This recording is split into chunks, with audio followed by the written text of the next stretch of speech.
ಸ್ನೇಹಿತರೆ, ನಮ್ಮ ಚಾನಲನ್ನು ಸಬ್ಸ್ಕ್ರೈಬ್ ಆಗಲು ರೆಡ್ ಬಟನನ್ನು ಒತ್ತಿ, ನಂತರ ನಿರಂತರ ಮಾಹಿತಿಗಾಗಿ ಪಕ್ಕದಲ್ಲಿರುವ ಬೆಲ್ ಬಟನನ್ನು ಒತ್ತಿ.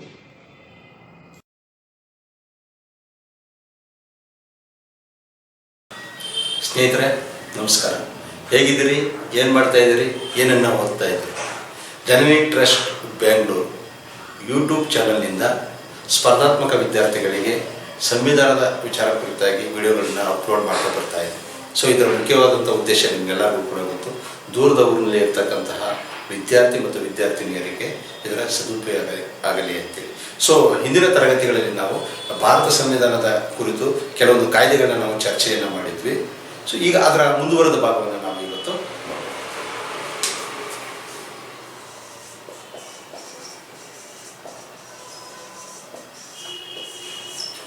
ಈ ದಿನದ ಚರ್ಚಾ ವಿಷಯ ಯಾವುದು ಅಂತ ಹೇಳಿದ್ರೆ ಭಾರತ ಸರ್ಕಾರ ಕಾಯ್ದೆ 1935. ಸ್ನೇಹಿತರೆ, ಇದು ಭಾರತ ಸಂವಿಧಾನದ ಕಾಯ್ದೆಗಳಲ್ಲಿ ಅತ್ಯಂತ ಮುಖ್ಯವಾದಂಥದ್ದು.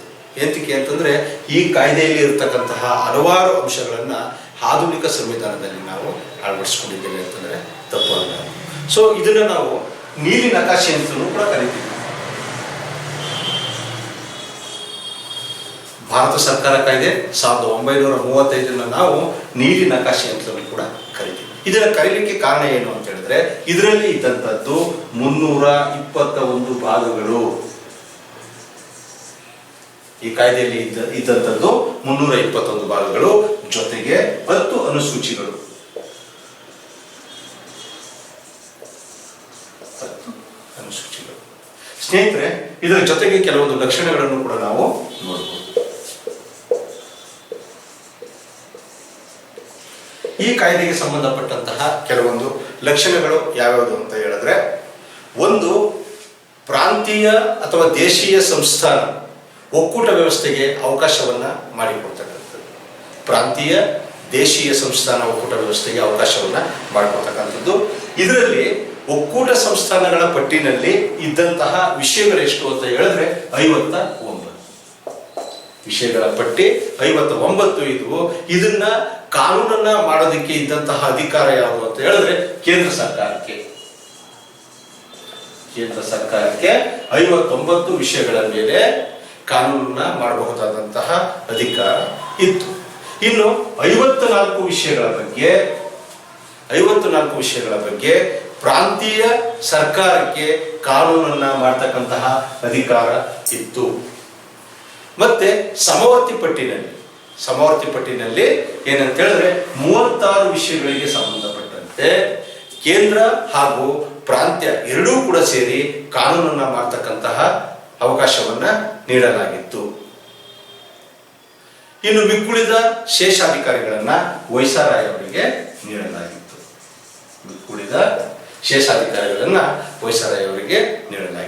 ನೆಕ್ಸ್ಟ್ ಪಾಯಿಂಟ್ ಏನಂತಂದ್ರೆ ಪ್ರಾಂತ್ಯಗಳಲ್ಲಿ ದ್ವಿಸರ್ಕಾರ ಪದ್ಧತಿಯನ್ನ ರದ್ದು ಮಾಡಲಾಯಿತು. ಹಾಗೇನೆ ಕೇಂದ್ರ ಸರ್ಕಾರದಲ್ಲಿ ದ್ವಿಸರ್ಕಾರ ಪದ್ಧತಿಯನ್ನ ಜಾರಿಗೆ ತರಲಾಯಿತು. ಇದೆಲ್ಲದರ ಜೊತೆಗೆ 11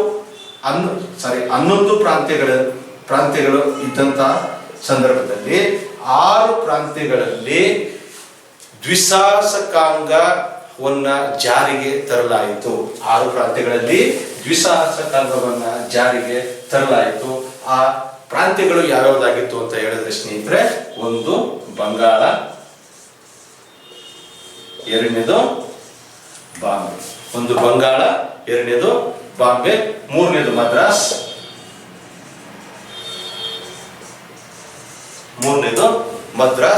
ಬಿಹಾರ ಮತ್ತು ಅಸ್ಸಾಂ ಹಾಗೂ ಯುನೈಟೆಡ್ ಪ್ರಾವಿನ್ಸ್.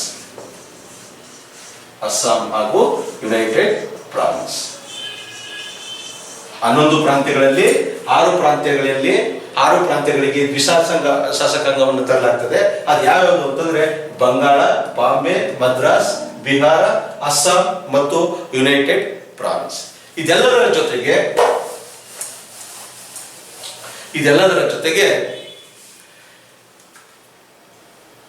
ಮೇಲ್ಮನೆ ಹಾಗೂ ಕೆಳಮನೆಯನ್ನ ಲೆಜಿಸ್ಲೇಟಿವ್ ಕೌನ್ಸಿಲ್ ಹಾಗೂ ಲೆಜಿಸ್ಲೇಟಿವ್ ಅಸೆಂಬ್ಲಿ ಅಂತ ಕೂಡ ಕರೆಯಲಾಯಿತು.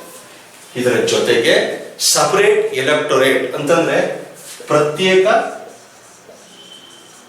ಮತದಾರ ವರ್ಗ, ಪ್ರತ್ಯೇಕ ಮತದಾರ ವರ್ಗವನ್ನು ಕೂಡ ನೀಡಲಾಯಿತು. ಅದು ಯಾರ್ಯಾರಿಗೆ ಅಂತ ಹೇಳಿದ್ರೆ SC ಅಂತಂದ್ರೆ ಪರಿಶಿಷ್ಟ ಜಾತಿ, ವುಮೆನ್ ಅಂತಂದ್ರೆ ಮಹಿಳೆಯರು, ಜೊತೆಗೆ ಲೇಬರ್ ಕಾರ್ಮಿಕರು, ಇವರಿಗೆ ಪ್ರತ್ಯೇಕ ಮತದಾರ ವರ್ಗವನ್ನು ಕೂಡ ನೀಡಲಾಯಿತು ಸ್ನೇಹಿತರೆ. ಇದೆಲ್ಲದರ ಜೊತೆಗೆ ಭಾರತ ಮಂಡಳಿಯನ್ನ ರದ್ದನ್ನ ಮಾಡಲಾಯಿತು. ಪ್ರತ್ಯೇಕವಾಗಿ ರಚಿಸಿದಂತಹ ಭಾರತ ಮಂಡಳಿಯನ್ನ ರದ್ದನ್ನ ಮಾಡಲಾಯಿತು. ಇನ್ನೊಂದು ಮುಖ್ಯವಾದಂತಹ ವಿಷಯ ಏನಂತ ಹೇಳಿದ್ರೆ ಈ ಕಾಯ್ದೆಯ ಮುಖಾಂತರ RBI ಸ್ಥಾಪನೆಯನ್ನು ಕೂಡ ಮಾಡಲಾಯಿತು. RBI ಸ್ಥಾಪನೆಯನ್ನು ಕೂಡ ಮಾಡಲಾಯಿತು. ಹಾಗೆಯೇ ಪ್ರಾಂತ್ಯ ಲೋಕ ಸೇವಾ ಆಯೋಗ ಮತ್ತು ಜಂಟಿ ಲೋಕ ಸೇವಾ ಆಯೋಗವನ್ನು ಕೂಡ ರಚನೆ ಮಾಡಲಿಕ್ಕೆ ಅವಕಾಶವನ್ನು ನೀಡಲಾಯಿತು. ಮತ್ತೊಂದು ಯಾವುದು ಅಂತ ಹೇಳಿದ್ರೆ ದೆಹಲಿಯಲ್ಲಿ ಒಕ್ಕೂಟ ನ್ಯಾಯಾಲಯವನ್ನು ಕೂಡ ರಚನೆ ಮಾಡಲಿಕ್ಕೆ ಅವಕಾಶವನ್ನ ನೀಡಲಾಯಿತು. ನೆಕ್ಸ್ಟ್ ಬಂದ್ರೆ ಆಗಸ್ಟ್ ಗಿಫ್ಟ್.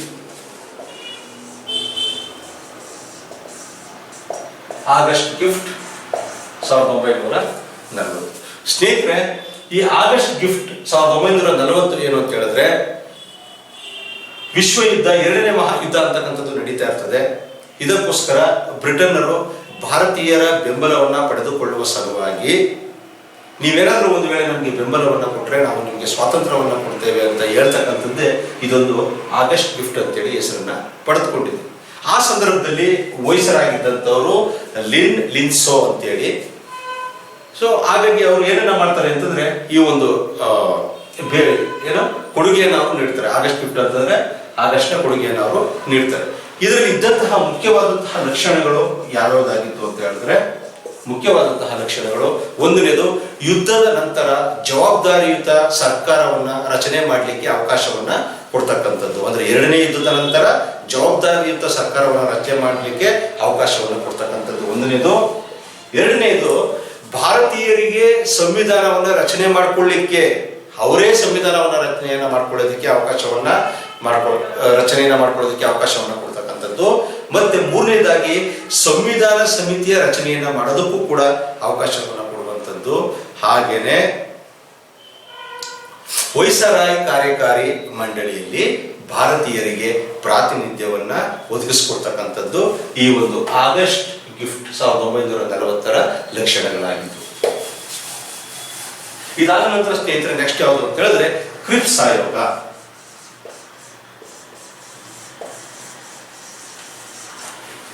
ಕ್ರಿಪ್ಸ್ ಆಯೋಗ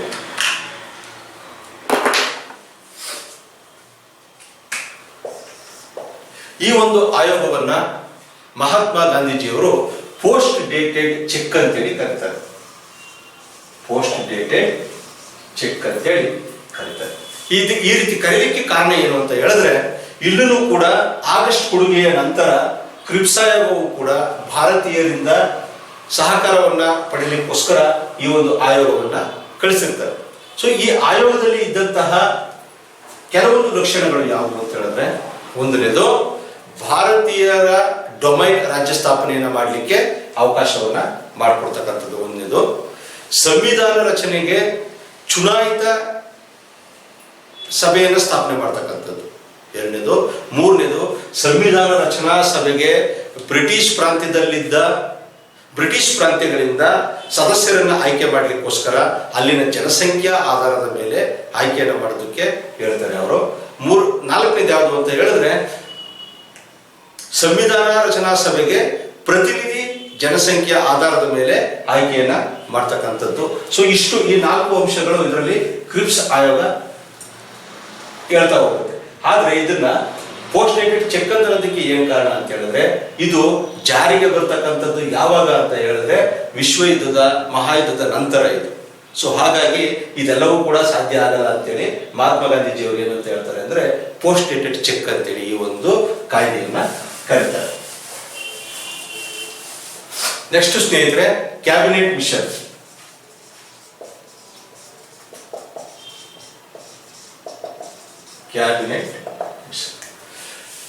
ಈ ಕ್ಯಾಬಿನೆಟ್ ಮಿಷನ್ ನಲ್ಲಿ ಇದ್ದಂಥವ್ರು ಯಾರ್ಯಾರಪ್ಪ ಅಂತ ಹೇಳಿದ್ರೆ, ಒಂದನೇದು ಲಾರ್ಡ್ ಪೆರಿಕ್ಲಾರೆನ್ಸ್.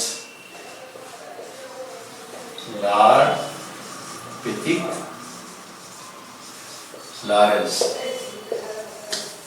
ಮೊದಲನೆಯವರಾಗಿದ್ರು. ಎರಡನೇದು ಸರ್ ಸಾಫರ್ಡ್ ಕ್ರಿಪ್ಸ್.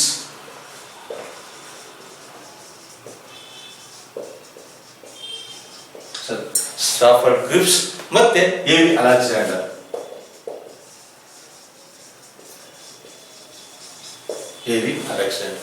ಈ ಕ್ಯಾಬಿನೆಟ್ ಮಿಷನ್ ನಲ್ಲಿ ಇದ್ದಂತವರು ಲಾರ್ಡ್ ಪಿಥಿಕ್ಲಾರೆನ್ಸ್, ಸರ್ ಸ್ಯಾಫರ್ಡ್ ಕ್ರಿಪ್ಸ್ ಮತ್ತು ಎವಿ ಅಲೆಕ್ಸಾಂಡರ್ ಅಂತಕ್ಕಂಥ.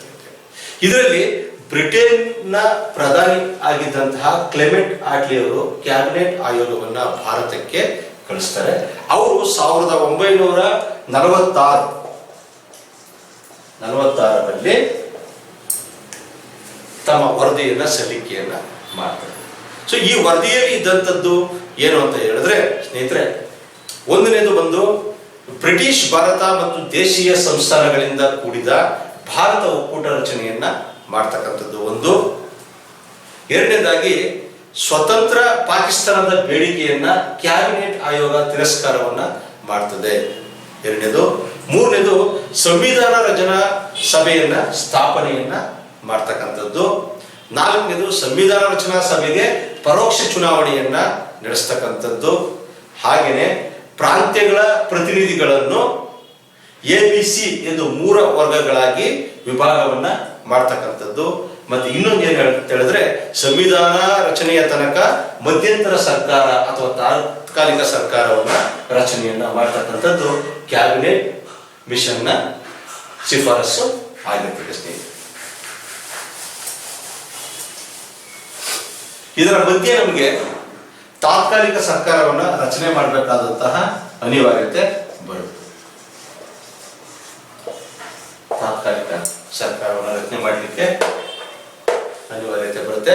ಅದರಲ್ಲಿ ಇದ್ದಂಥವರು ಯಾರು? ಅದಕ್ಕಿಂತ ಮುಂಚೆ ಇದನ್ನ ಸೆಪ್ಟೆಂಬರ್ 2, 1946ರಿಂದ ಆಗಸ್ಟ್ 15,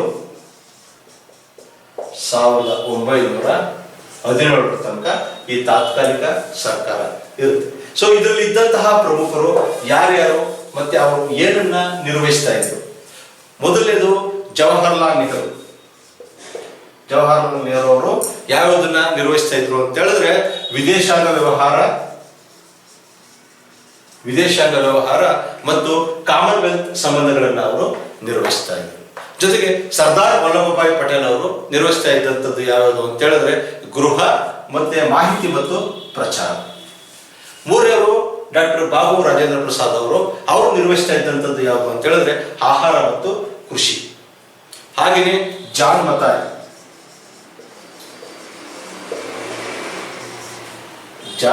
ನಿರ್ವಹಿಸ್ತಾ ಇದ್ದಂಥದ್ದು ಯಾವುದು ಅಂತ ಹೇಳಿದ್ರೆ ಕೈಗಾರಿಕೆ ಮತ್ತು ಪೂರೈಕೆ. ಅದಲ್ಲದೆ ಜಗಜೀವನ್ ರಾಮ್ ಅವರು ಕಾರ್ಮಿಕ ವಿಷಯಕ್ಕೆ ಸಂಬಂಧಪಟ್ಟಂತ ಖಾತೆಯನ್ನು ಅವರು ನಿರ್ವಹಿಸ್ತಾ ಇದ್ರು. ಸರ್ದಾರ್ ಬಲ್ದೇವ್ ಸಿಂಗ್ ಅವರು ರಕ್ಷಣೆಗೆ ಸಂಬಂಧಪಟ್ಟಂತೆ ಹಾಗೆಯೇ CH ಬಾಬಾ ಅಂತಕ್ಕಂಥವರು ಗಣಿ ಮತ್ತು ಶಕ್ತಿ ವಿಷಯಗಳಿಗೆ ಸಂಬಂಧಪಟ್ಟಂತೆ ಖಾತೆಯನ್ನು ನಿರ್ವಹಿಸ್ತಾ ಇದ್ದರು. ಲಿಯಾಕತ್ ಅಲಿ ಖಾನ್ ಅವರು ಹಣಕಾಸು ವಿಷಯಕ್ಕೆ ಸಂಬಂಧಪಟ್ಟಂತೆ, ಅಬ್ದುಲ್ ರಬ್ ನಿಸ್ತಾರ್ ಅಂತಕ್ಕಂಥವರು ಅಂಚೆ ಮತ್ತು ವಿಮಾನಯಾನಕ್ಕೆ ಸಂಬಂಧಪಟ್ಟಂತೆ, ಹಾಗೆಯೇ ಆಸಿಫ್ ಅಲಿ ಅವರು ರೈಲ್ವೆ ಮತ್ತು ಸಾಗಣೆ ವಿಷಯಕ್ಕೆ ಸಂಬಂಧಪಟ್ಟಂತೆ, ಸಿ ರಾಜಗೋಪಾಲಾಚಾರಿ ಅವರು ಶಿಕ್ಷಣ ಮತ್ತು ಕಲೆಗೆ ಸಂಬಂಧಪಟ್ಟಂತೆ, ಮತ್ತೆ ಚಂದ್ರೀಗರ್ ಅಂತಕ್ಕಂಥವರು ವಾಣಿಜ್ಯ ವಿಷಯಕ್ಕೆ ಸಂಬಂಧಪಟ್ಟಂತೆ, ಹಾಗೆಯೇ ಗಜ್ಜಾಫರ್ ಅಲಿ ಖಾನ್ ಅಂತಕ್ಕಂಥವರು ಆರೋಗ್ಯ ವಿಷಯಕ್ಕೆ ಸಂಬಂಧಪಟ್ಟಂತೆ, ಮತ್ತು ಜೋಗಿಂದರ್ ನಾಥ್ ಮಂಡಲ್ ಅವರು ಕಾನೂನು ವಿಷಯಕ್ಕೆ ಸಂಬಂಧಪಟ್ಟಂತಹ ಕಾಯ್ದೆಗಳನ್ನು ಅವರು ನಿರ್ವಹಣೆಯನ್ನ ಮಾಡ್ತಾ ಇದ್ರು. ಇನ್ನು ಕೊನೆಯದಾಗಿ ಸ್ನೇಹಿತರೆ, ಭಾರತ ಸ್ವಾತಂತ್ರ್ಯ ಕಾಯ್ದೆ 1947. ಭಾರತ ಸ್ವಾತಂತ್ರ್ಯ ಕಾಯ್ದೆ 1947. ಇದು ಬ್ರಿಟಿಷ್ ಸರ್ಕಾರದಿಂದ ಕೊನೆಯದಾದಂತಹ ಕಾಯ್ದೆ. ಇದನ್ನ 1947 ಫೆಬ್ರವರಿ 20 ಕ್ಲೆಮೆಂಟ್ ಆಟ್ಲಿ ಅವರು ಸ್ವಾತಂತ್ರ್ಯವನ್ನು ಕೊಡ್ತೀವಿ ಅಂತೇಳಿ ಘೋಷಣೆಯನ್ನ ಮಾಡ್ತಾರೆ 1947 ಫೆಬ್ರವರಿ 20. ಮುಸ್ಲಿಂ ಲೀಗ್ ಈ ಒಂದು ಕಾಯ್ದೆಗೆ ಅನುಸಾರವಾಗಿ ಏನನ್ನ ಮಾಡುತ್ತಿರ್ತಾರೆ, ದೇಶ ವಿಭಜನೆಯ ಬೇಡಿಕೆಯನ್ನ ಇದು ಇಡುತ್ತೆ. ಹಾಗಾಗಿ June 3, 1947 June 3, 1947 viceroy Mount baton ರವರು ದೇಶ ವಿಭಜನೆಯ ಯೋಜನೆಯನ್ನ ಅವರು ಹಾಕ್ತಾರೆ. ಸೊ ಹಂಗಾಗಿ ಈ ಒಂದು ಯೋಜನೆಯನ್ನ ಕಾಂಗ್ರೆಸ್ ಮತ್ತು ಮುಸ್ಲಿಂ ಲೀಗ್ ಇಬ್ರು ಕೂಡ ಒಪ್ಪಿಕೊಳ್ತಾರೆ ಮತ್ತೆ ಸಮ್ಮತಿಯನ್ನ ಸೂಚಿಸ್ತಾರೆ. ಇದರಲ್ಲಿದ್ದಂತಹ ಕೆಲವೊಂದು ಲಕ್ಷಣಗಳು ಏನು?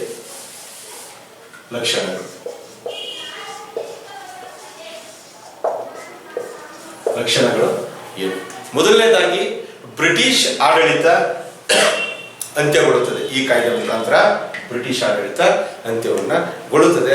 ಮತ್ತೆ 1947 ಆಗಸ್ಟ್ 15 ಸಾರ್ವಭೌಮ ರಾಷ್ಟ್ರವಾಗಿ ಭಾರತ ಹೊರಹೊಮ್ಮುತ್ತದೆ. ಹಾಗೆಯೇ ಇದು ಇನ್ನೊಂದು ಏನಂತ ಹೇಳಿದ್ರೆ, ಭಾರತವು ಪಾಕಿಸ್ತಾನ ಮತ್ತು ಭಾರತ ಎಂಬ 2 ಸ್ವತಂತ್ರ ದೇಶಗಳ ಉಗಮಕ್ಕೆ ಕಾರಣ ಆಗುತ್ತೆ. ನೆಕ್ಸ್ಟ್ ಒಂದು ವೈಸರಾಯ್ ಹುದ್ದೆಯನ್ನ ರದ್ದು ಮಾಡಲಾಗುತ್ತೆ. ಹಾಗೆಯೇ ಸಂವಿಧಾನವನ್ನ ರಚನೆ ಮಾಡಿಕೊಳ್ಳುವ ಅಥವಾ ಅಳವಡಿಸಿಕೊಳ್ಳುವ ಅವಕಾಶವನ್ನ 2 ದೇಶಗಳಿಗೆ ವಹಿಸಲಾಗುತ್ತದೆ. ಹೊಸ ಸಂವಿಧಾನವನ್ನು ರಚನೆ ಮುಖಾಂತರ ಅಥವಾ ಹೊಸ ಸಂವಿಧಾನ ರಚನೆ ಆಗುವ ತನಕ ತನ್ನ ಭೂ ಪ್ರದೇಶಗಳಿಗೆ ಒಳಪಟ್ಟಂತೆ ಪ್ರತ್ಯೇಕವಾಗಿ ಸಂವಿಧಾನದ ರಚನೆಯನ್ನು ಮಾಡಿಕೊಳ್ತಕ್ಕಂತಹ ಅವಕಾಶವನ್ನು ಕೂಡ ಅದು ನೀಡುತ್ತೆ. ಹಾಗೆಯೇ ದೇಶೀಯ ಸಂಸ್ಥಾನಗಳು ಭಾರತಕ್ಕೆ ಅಥವಾ ಪಾಕಿಸ್ತಾನಕ್ಕೆ ಯಾವುದಕ್ಕಾದ್ರೂ ಸೇರಬಹುದು ಅಥವಾ ಆ 2ಕ್ಕೂ ಕೂಡ ಸೇರದೇನೆ ಉಳಿಯಬಹುದಾದಂತಹ ಅವಕಾಶವನ್ನು ಕೂಡ ನೀಡಲಾಗುತ್ತೆ. ಇದರ ಜೊತೆಗೆ ಹೊಸ ಸಂವಿಧಾನ ರಚನೆಯನ್ನ 2 ದೇಶಗಳು ರಚನೆಯನ್ನ ಮಾಡಿಕೊಳ್ತಕ್ಕಂಥದ್ದು. ಹಾಗೆಯೇ ಪ್ರಾಂತ್ಯಗಳ ಆಡಳಿತವನ್ನು ನಿರ್ವಹಿಸಲು ಭಾರತ ಸರ್ಕಾರ ಕಾಯ್ದೆ 1935 ನಡೆಸಲು ಅವಕಾಶವನ್ನು ಕೂಡ ನೀಡಲಾಗ್ತದೆ ಸ್ನೇಹಿತರೆ. ಸೊ ಇದು ಭಾರತ ಸರ್ಕಾರದ ಕೊನೆಯ ಕಾಯ್ದೆ ಆಗಿದ್ದು, ಸೊ ಇದು ಅತ್ಯಂತ ಪ್ರಮುಖವಾಗಿರ್ತಕ್ಕಂತಹ ಭಾರತ ಮತ್ತೆ ಪಾಕಿಸ್ತಾನ 2 ದೇಶಗಳ ವಿಭಜನೆಯ ಜೊತೆಗೆ ಪ್ರತ್ಯೇಕವಾಗಿ ತಮ್ಮ ತಮ್ಮ ಸಂವಿಧಾನವನ್ನ ರಚನೆ ಮಾಡಿಕೊಳ್ತಕ್ಕಂತಹ ಅವಕಾಶವನ್ನು ಕೂಡ ಈ ಒಂದು ಕಾಯ್ದೆಯಲ್ಲಿ ನೀಡಲಾಗ್ತದೆ ಸ್ನೇಹಿತರೆ. ಸೊ ಇಲ್ಲಿವರೆಗೆ ಬ್ರಿಟಿಷರು ಅವರು ರಚಿಸಿದಂತಹ ಕಾಯ್ದೆಗಳು ಅದು ಭಾರತದ ಮೇಲೆ ಯಾವ ರೀತಿಯ ಪರಿಣಾಮಗಳನ್ನ ಬೀರ್ತಾ ಹೋಯ್ತು, ಹಾಗೆಯೇ ಭಾರತಕ್ಕೆ ಏನೆಲ್ಲ ಅವಕಾಶಗಳನ್ನು ನೀಡ್ತಾ ಹೋಗ್ತು ಅನ್ನೋದನ್ನು ನಾವು ಚರ್ಚೆಯನ್ನು ಮಾಡಿದ್ವಿ ಸ್ನೇಹಿತರೆ. ಇನ್ನು ಮುಂಬರುವ ತರಗತಿಗಳಲ್ಲಿ ಇನ್ನೂ ಹೆಚ್ಚಿನ ವಿಷಯಗಳನ್ನು ತಿಳಿದುಕೊಳ್ಳೋಣ. ಧನ್ಯವಾದಗಳು ಸ್ನೇಹಿತರೆ. ನಮ್ಮ ಚಾನಲನ್ನು ಸಬ್ಸ್ಕ್ರೈಬ್ ಆಗಲು ರೆಡ್ ಬಟನನ್ನು ಒತ್ತಿ, ನಂತರ ನಿರಂತರ ಮಾಹಿತಿಗಾಗಿ ಪಕ್ಕದಲ್ಲಿರುವ ಬೆಲ್ ಬಟನನ್ನು ಒತ್ತಿ.